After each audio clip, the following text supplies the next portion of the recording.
Tell me how you're doing. You just finished the Letitia Stout trial. You just finished this big case. How are you doing as the DA? Pretty good. Obviously, some big stressful cases. But the good thing about this office is we've got fantastic staff here, really good attorneys that are working these cases alongside of me and other big cases that we're working.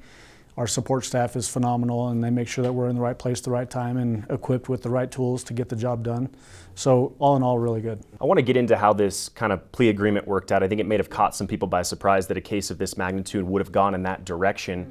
I know the plea kind of talks between a defense attorney and prosecutor are done behind closed doors, but in this case, how did that plea agreement kind of come to fruition? Yeah, so just to give some background, when I've got a homicide case, I'm always thinking that we're going to a trial. So we're preparing the case for trial, not thinking that we're going to make plea offers in a case, and I kind of put it on the defense side. If you want to start that process, reach out to us and let us know. That's what happened in this case, is that defense reached out to us first, sometime around the beginning of this year, and we started those negotiations. One of the things that I make sure that we do is reach out to the victims in every single case where we start this process. So when defense reached out to us and said that they were interested in negotiating, reach out to all the victims, get meetings set up, and then see if they even have an appetite for this or if they want a day in court. If they want a day in court, we're happy to proceed down that path. But we have obviously some pretty illuminating or answers to them about what this process is going to look like, how frustrating it's going to be at times, especially as it drags out over potentially years. And almost to a person, they were all in support of the idea of, let's see what we can do to resolve this case as early as we possibly can and achieve the biggest sentence that we possibly can. But even more importantly, they really wanted to make sure that they were communicating to us and that we understood how important the bias-motivated charges were. Because it was so important to them, it was important to me as their representative in the courtroom. But also I think it's important for this community to know exactly why this particular defendant did what he did. Was there any pushback on the defense side of things to say we don't want to plead guilty to the bias-motivated crimes because maybe Anderson Aldrich didn't feel as though it was a bias-motivated crime? Was that at all a talking point? Yeah, so that was actually the main point of the talking point. From the very beginning, they were willing to plead to all of the substantive charges, but wanted to avoid the bias-motivated convictions. And I don't think, of course, if you ask defense, I'm sure they're going to say they didn't feel like it was a bias-motivated offense. I think the motivation was different, actually, than that. I think it was really to avoid the potential for any death sentence proceedings in the federal system was really the main driver on that. Some evidence was outlined in the preliminary hearing just how much, and you articulated it yesterday, just how much planning kind of went into this night. Could you outline for us how much planning you perceived went on for this crime? I think the planning for this was ongoing for potentially months. It took some time for him to assemble the parts, especially for that .223 rifle weapon that he carried into the club. The effort that he had to go to get unserialized parts, to even get some 3D printed parts for those weapons, that indicates that it took some time, took some effort. The fact that he had been visiting the club many times over the past several months prior to the shooting, had hand-drawn maps of the club to indicate good areas of attack and ways that he could enter the club and exit the club and potentially inflict the most potential damage. So I think there was a lot of planning that was going on. He was cloaking those activities in darkness, essentially, meaning that in a way that we wouldn't detect that he was planning this sort of thing out. The fact that he was getting these weapon pieces while also evading any ATF background checks for those pieces indicates, again, wanting to keep this secret as much as he possibly could. And really the only person that may have been able to highlight or let somebody know this is somebody that he was living with, which was his mother at the time. She had to have witnessed a lot of this stuff. Of course, the law doesn't require somebody to report this kind of thing, but I think there's probably a lot of second guessing from some people regarding that relationship. You had mentioned the weapons. I think that's a big part of this case that, for good reason, during a prosecution was kind of withheld from the public. Yeah. You had mentioned it, but outline for me the weapons that were used, how Aldrich got their hands on those weapons, and how culpable were the family members, specifically the mom, in providing those weapons? Yeah, let me address that second part first, the culpability aspect of it. Anytime we are going to press charges against somebody, file charges, we have to have a good faith basis, meaning that we've got evidence to support charging somebody. if we start engaging in charging someone without that evidentiary basis, we're now violating what makes the criminal justice system in the United States the best criminal justice system in the world, and really violating what the Constitution stands for. So while it's clear that she got the 9mm handgun frame sometime prior in a purchase from Florida, there's not really anything to indicate that she provided this firearm to the defendant to carry out this shooting or anything like that. We don't know exactly when that exchange may have happened. It could have just been in the house. And so to get to that culpability level where we could file charges, just not enough evidence to get to that level, despite looking into it pretty extensively. When it comes to the 3D printer, that was something that I had heard maybe even before the preliminary hearing had happened. Is there any evidence as to how the defendant got their hands on a 3D printer to be able to 3D print weapon parts? Yeah, so it's unclear whether the defendant himself printed off parts or if he was able to obtain these parts from other places. But it's clear that some of these pieces were 3D printed pieces of firearms. There was at least a particular period of time where he had 2 3D printers. Whether they were of sufficient quality to do this kind of work is not known to me, and maybe even to the investigation. But certainly that some of these pieces were 3D printed. There's been a lot of talk after the mass shooting that a red flag order or a extreme risk protection order, as it's called in the legal term of things, would have done something to prevent this shooting. I've done my best to try to outline in reports that there's evidence that proves that's not the case. Can you outline for me why that's not the case? Yeah, absolutely, and I've already touched on some of that. So essentially, for a red flag order or an extreme risk protection order to be effective, you have to have either a family member or somebody in law enforcement or some other person that says this person is a threat of harm to either themselves or to somebody else in the near future, is the language in the statute. That near future is key.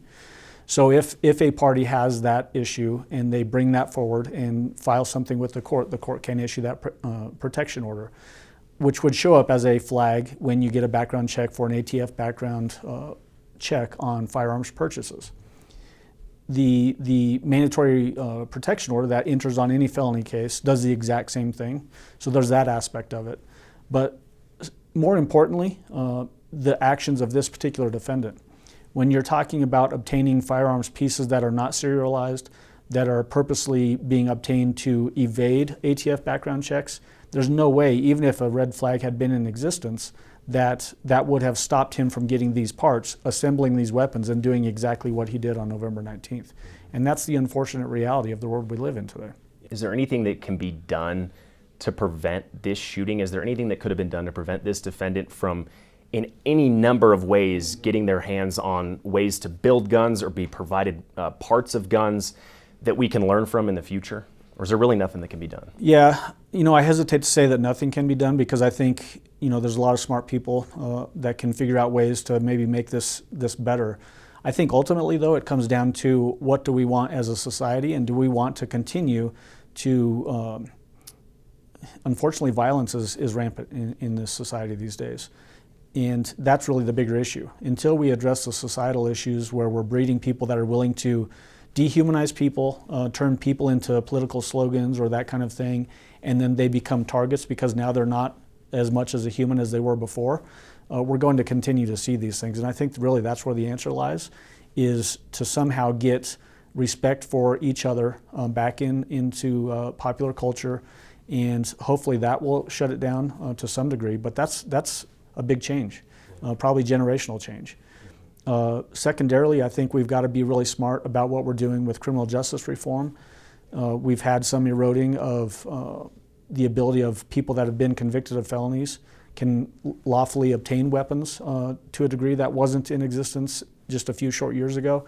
So I think we've got to be smarter about what we're doing legislatively too that could potentially help in situations like this.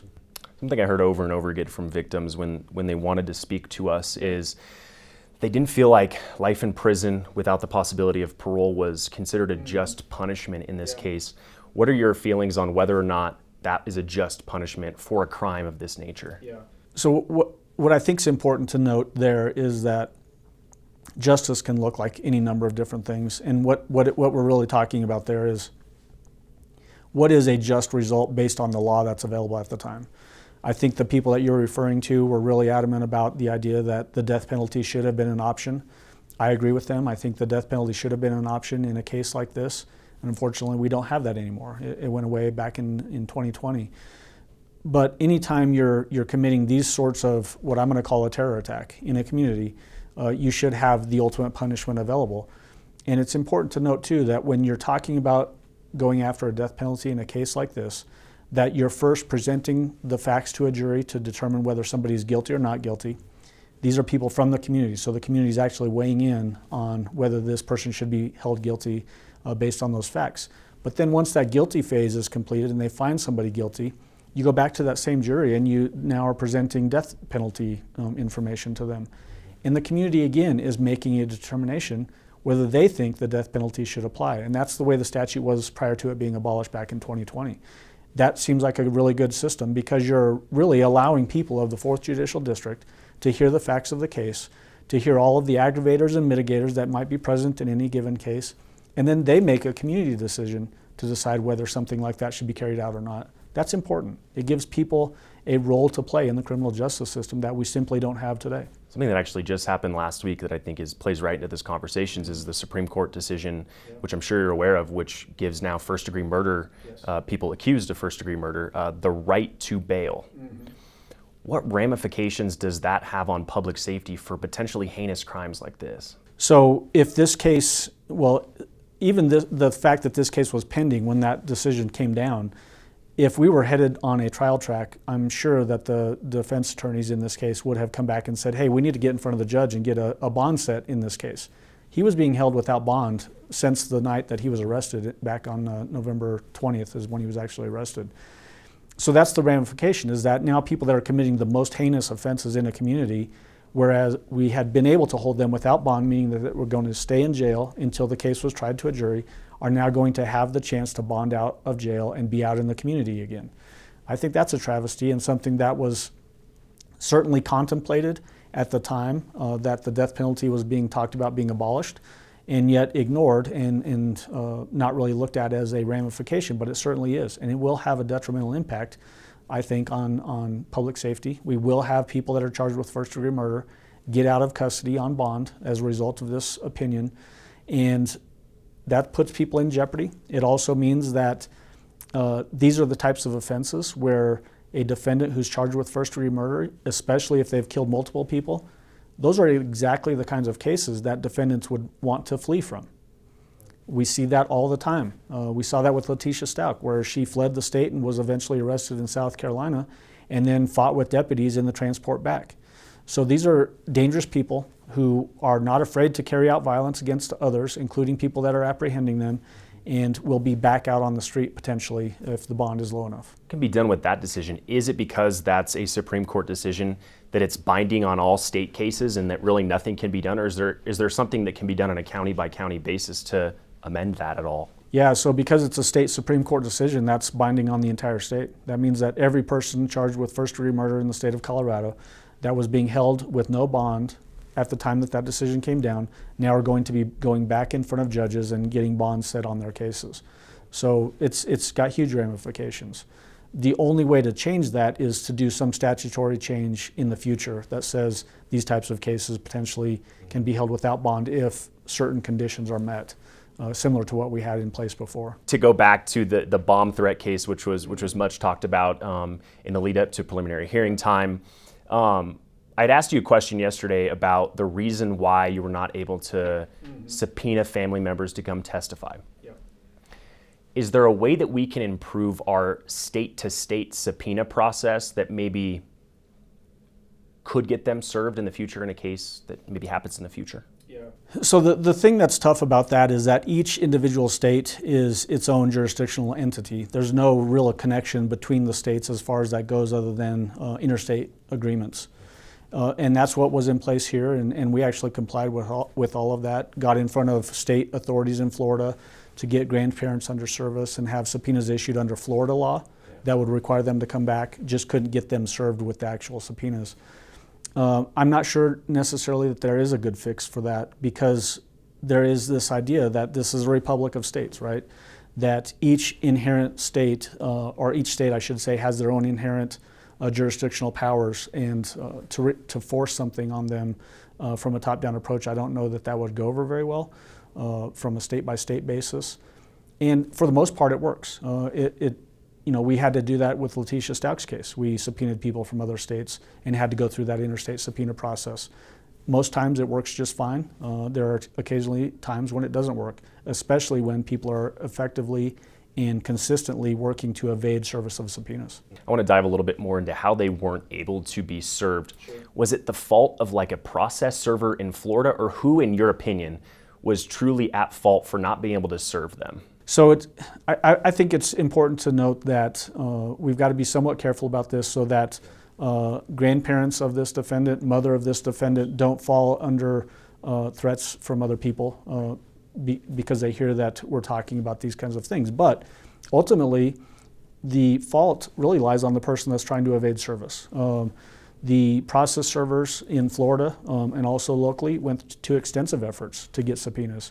It's also important to note, too, that when the case was dismissed, our prosecutors were in court asking for more time to get that service of subpoenas achieved, and the court denied that request and dismissed the case despite us asking for more time.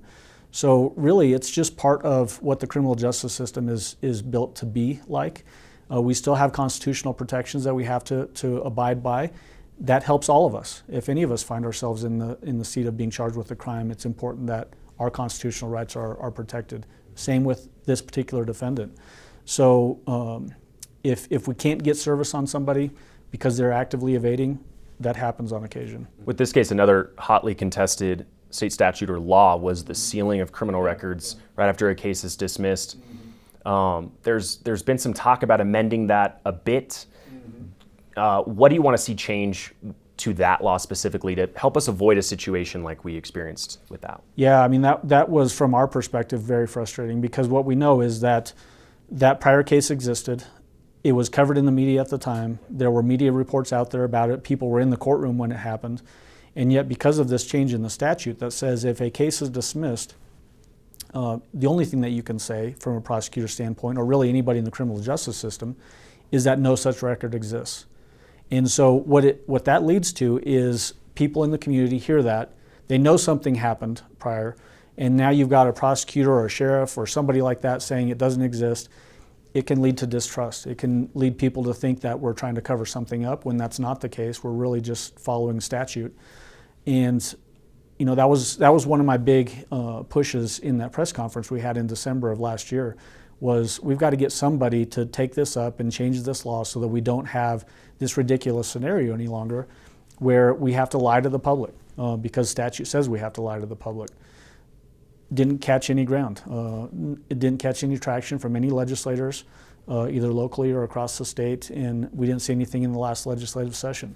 I think there's probably very little appetite, similar to the issue we just talked about on bond, from the state legislature to fix that either, which is really unfortunate and really is a disservice to the public. Why do you think there's not that buy-in on some of these big hot topic issues, which I feel like in the media we cover over and over and over again, especially with the bond issue and parole issue and various different issues? Why is there not that buy-in at the state legislature level? Or have you had conversations with those who represent our community to say, hey, can you help us out with this? Yeah. So I have conversations with our local legislators all the time, both informally and formally. Especially during legislative sessions, I'll talk to them quite a bit, testify in front of different committees. I'm not sure why specifically those particular two issues won't likely gain any traction more than what they have already, other than we've certainly seen a lot of criminal justice reform over the last several years. And I think some of it may be just a realization that there won't be any success on any bills addressing those two issues. But also, too, I think it would be counter to some of that criminal justice reform effort that's gone on over the last several years. And so the likelihood that we can get something crafted and pushed through in the current legislative setup is just, frankly, not very likely. And really, that's the thing that I think, I wish we could just get to more balance in the state. I think anytime you've got one political party total domination in state legislature and all other statewide offices, you're setting up a situation like this where bad ideas can become law, and really do bad things to the community. Just a couple more topics I wanted to cover. Yeah. When it comes to, I remember reading that motion that was filed in court shortly after charging, where there was the non-binary declaration wanting to be called Mix Aldrich. You have remained steadfast that you're calling the defendant he, and that you didn't really buy in that there was this non-binary declaration because there was no evidence beforehand that they were non-binary. Explain to me your thought process working through how you were going to decide what to call this defendant. Yeah, so that's the first time I've had to deal with that in a case that I'm lead prosecutor on. But really, it gets back to what you just said, that there was no evidence at any time prior to the shooting, or really prior to the criminal proceedings getting underway, that this particular defendant ever told anybody that he was non-binary, or that he identified as non-binary, or wanted to be identified as Mix Aldrich, right? And so it seemed to me to be a stilted attempt to avoid the bias-motivated charges in the state court. It seemed to be a very intentional attempt to avoid federal prosecution on hate crimes charges, which is how the federal government actually has nexus into this case, is based off of civil rights violations. And so if the defense could somehow short-circuit that analysis and say this isn't really a hate crime case, then they avoid completely the federal system and avoid also the bias-motivated offenses in our case. So really, I think it was a big picture strategic attempt by them to avoid that potentiality. Would you support additional federal charges in this case that would then potentially lead to a death sentence for this defendant? I think this case is the epitome of what a death sentence case should look like. Anytime you attack innocent people in a way that he went in armed for combat. He had a .223 caliber rifle, he had a 9mm handgun, he had a tactical vest on with at least 2 flashbang devices attached to that vest. And you go into a place where you know that there is nobody there that's going to be able to withstand your overpowering firepower. This is exactly the kind of case that the death penalty should be applied to. My last question is, just in the last 6 to 8 months, what are your feelings towards this defendant? This was a member of our community for however long of a time that chose to carry out an attack like this. What are your feelings post-conviction and sentencing towards this defendant? Yeah, it really gets back to just the extreme cowardice of this particular defendant. Like I just described, attacking unarmed people who are just out having a good time. Just complete cowardice. Every single one of us has an inherent right to public safety, an inherent right to live life. And this defendant, in the most cowardly way, took that away from 5 individuals and attempted to murder every single person in that club. And it's just complete cowardice.